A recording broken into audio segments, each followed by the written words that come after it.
Welcome. This is a review of Test 1 with the intent of showing you how to approach answering questions both on the practice test, primarily on the practice test, so that you'll be ready for live tests. I will quickly go through the questions that were on the test. All right, the first question, the standard input stream, the extraction operator reads everything but, what do we say it never read? It never read spaces, it never read white space. So I would have accepted the word white space, spaces, blanks, etc. But the term for characters that are not read is white space. All right. Now, before a program can read data from a file, what must be true? Well, first of all, the file must exist. There must be a pound include F stream. The program must, all of these must be true. You certainly know that by now. All right. Now, in this program, the plus sign is called an arithmetic operator. Operators are symbols that are used. Keywords like int and const are words that are used that have predefined meanings, but symbols represent some action called an operator. All right, suppose you had to write a program that computes pay earned by an hourly employee. You get paid by the hour. And this question is about data type. What's the appropriate data type if you're getting paid by the hour? You get paid $10.52. Is that a string, a char, int, float? It's a float, right? Now, how do you find out the repository command to determine when a program, your assignment is due? It says CS repository. Well, you were told once upon a time, and you probably didn't remember, is that there's a command that tells you what repository commands you have. It's called chelp. The moment you see chelp, it says there's two repositories, a public and a private. And it says if you look at the submission repository, which is private, there's lots of things you can do. You can do a status, you can do a due date. Oh, you can do a bunch of stuff. You can say, what's the due dates of drills, practices. There's one called CS programs. That's not listed here. So the answer to this would be CS due date. But how does CS due date work? You see the command CS due date. Do the command. The moment you do the command, it says when you say this, you got to say what assignment are you talking about. So CS due date, here's an assignment. CS due date, here's an assignment. So what's the answer? CS due date and the assignment ID. All right. Now, in this problem 6, when I first begin, total is set to 14, and this statement changes total. How does it change the total?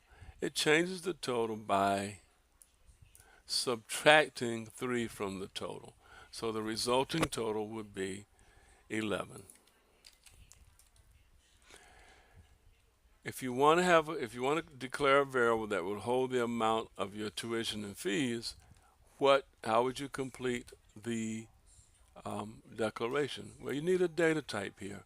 We saw in an earlier problem that when you're talking about money, the data type is float. Oh heck, what's problem 8? In a statement declaring a variable, the first word the student must specify is we've done about 3 of these, is the data type. Okay. Now, this is, again, a simple read.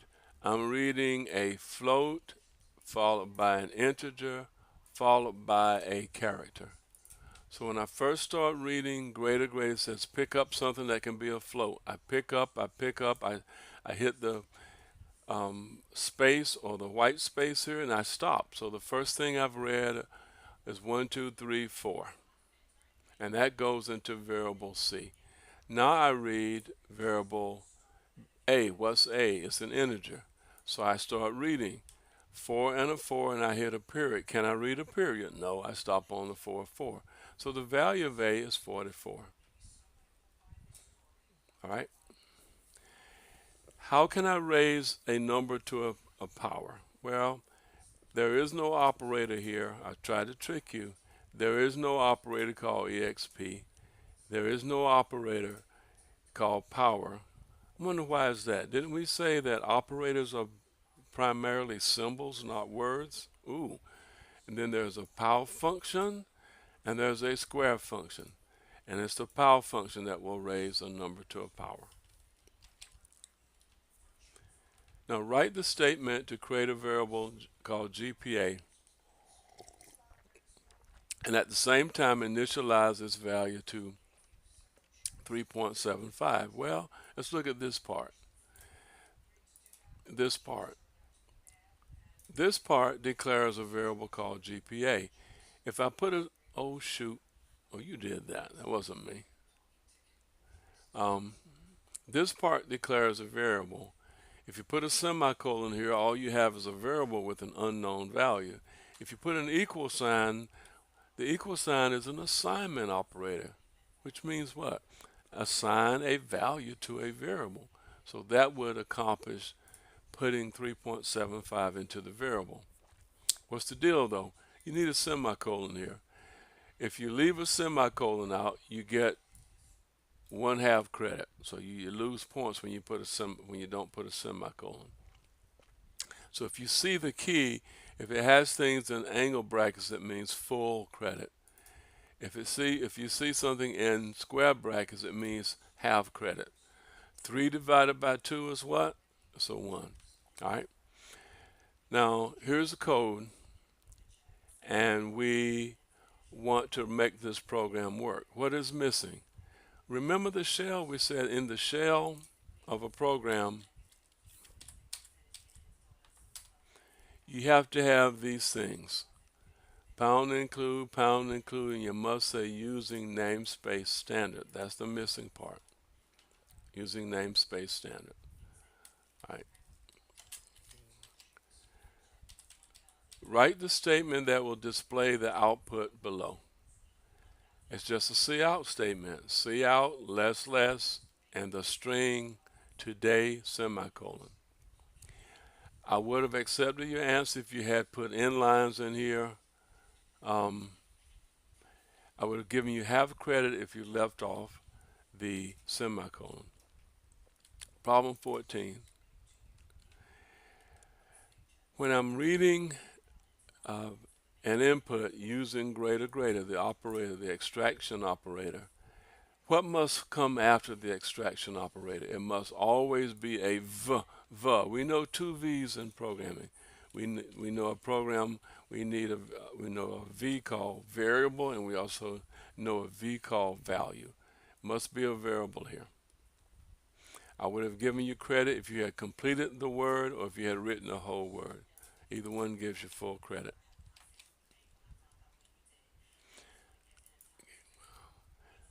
Okay. Now, in IOmanip, there's a manipulator that establishes a field width.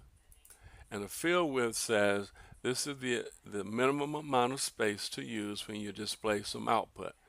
So what is the name of that manipulator? And it is set width. One of these has an error. Which line is it? Well, this looks legit. This looks legit. This looks legit. This looks legit. This looks funny. Because on the left-hand side, we said we expect a variable on the left-hand side. What we have here is an expression, isn't it? It says take the value of j, add 1 to it. The moment you do that, it's no longer a variable. So there is no variable called j plus 1. So line 5 has the error. Okay.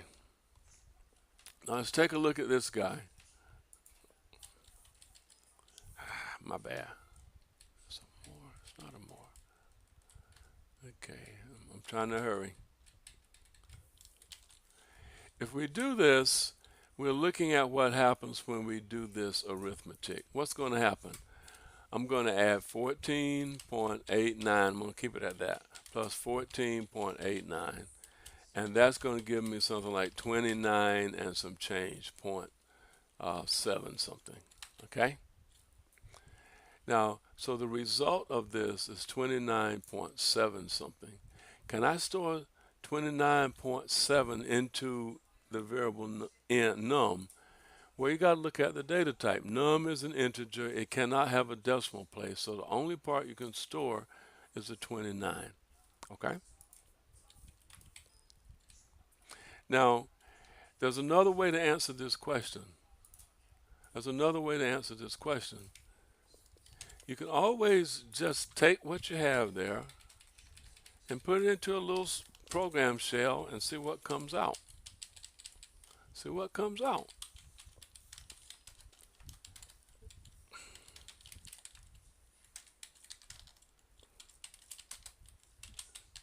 See what comes out. Oh. And we see ugly. We see 29 coming out. Okay. So that's verification of your answer. All right. All right, here we go. How does this work? We're trying to format some output. Y'all should know this by now. So you should really know this by now. We've done so much of it. Set width 6 says I want output 246. I want output AAA colon in a field of this width, and I want it to be left justified, which means I print the value first. I display the value, and then I finish out the field with spaces, space and a space, right? And now what do I do next? I set up a field of width 4, and I right justify the number 1, 2, 3 in that field. What does that mean? 1, 2, 3 goes here, and I need a space here. All right. And the last thing we say is we're going to output a decimal number using 3 decimal places.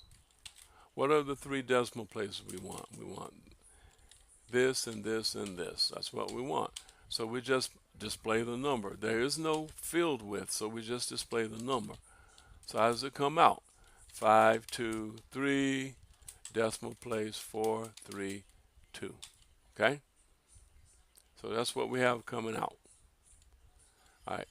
Don't put these spaces. I'm putting these spaces so you can easily count things. All right? So that's,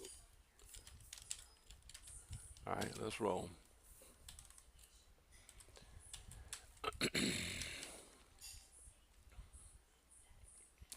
Now, this schematic is telling us something. It says the program requires 2 inputs and 1 output. It's not really telling you what it's doing, but it says the number of inputs, the number of outputs. Look at the code here. We see some output being produced. Num1 plus num2 produces a single number, which is an output. But notice that we don't have any input. So this says I got to read 2 things. How many things do you read? I don't read anything. Okay? Is that clear? The name of the variable is not really important. What is important, you got to have 2 of them. So C is what's missing. What's wrong here?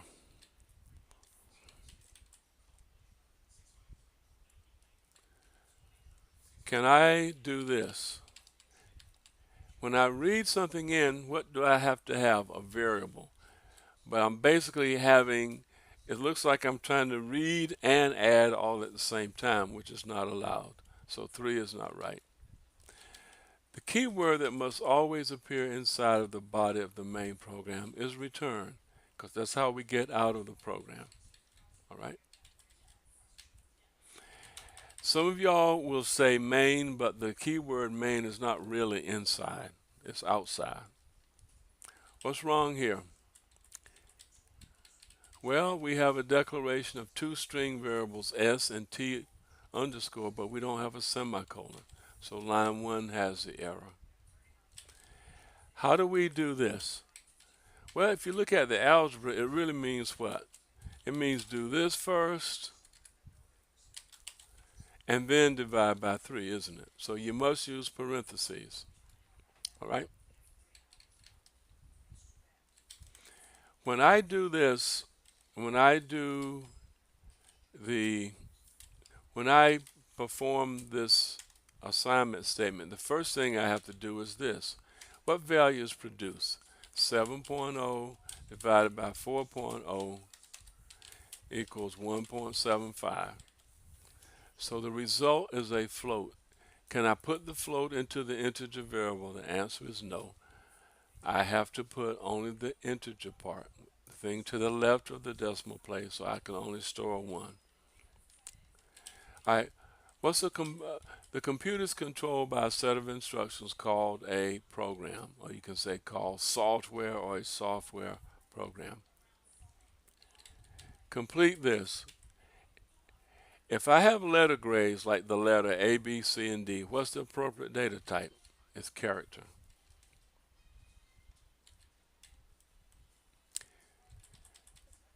If I want to format output, I must include the I/O manipulation library. All right. Where's the error? Character, character, character. Where's the error? S is a character. I'm trying to assign a string to it. What is the problem? I must use single quotes. Remember, you got to use single quotes. All right. More of these than I thought. Declare these variables that can hold decimal places, just float. Okay.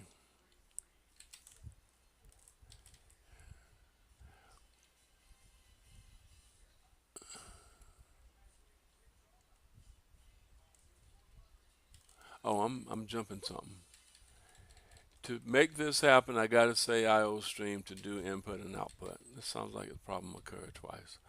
Okay, finally, nearing the end, read a whole name from the keyboard. If I want a whole name that looks like Edward L. Jones, I cannot use greater greater. I must use getLine. And getLine requires 2 arguments. You must specify the stream. Keyboard is the stream CN, and the variable to which you want to read the values. Okay. I'm getting tired of this now. Whoa. Y'all were tired too, huh? All right. Which line contains an error? Well, it looks like line 4, I start a string, but I don't end the string on the same line.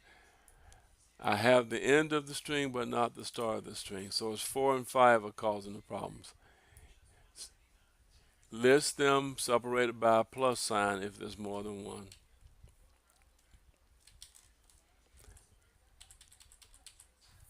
Now the symbol such and such is called the what? Extraction operator. We've done that 5 times, okay? And I think this is near the end. I'm tired of this. Good heavens, how many of these questions are there?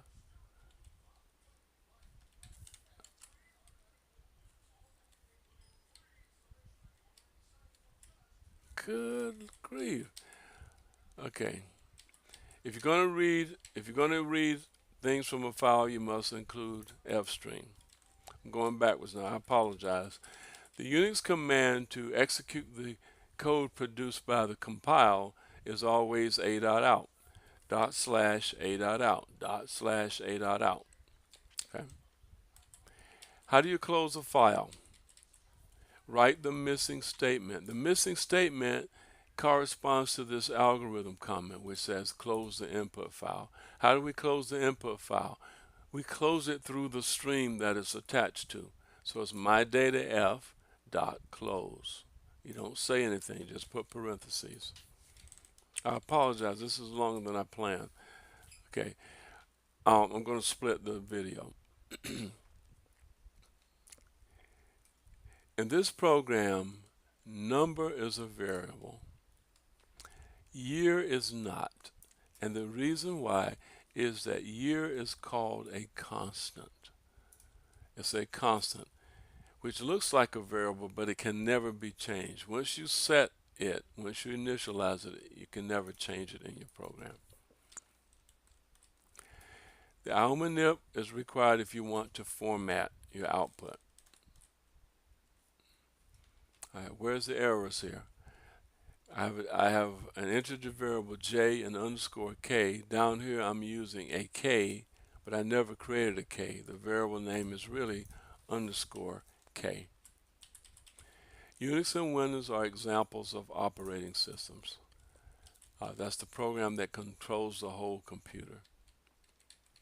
All right, and I think that's the end of our review. Thank you very much.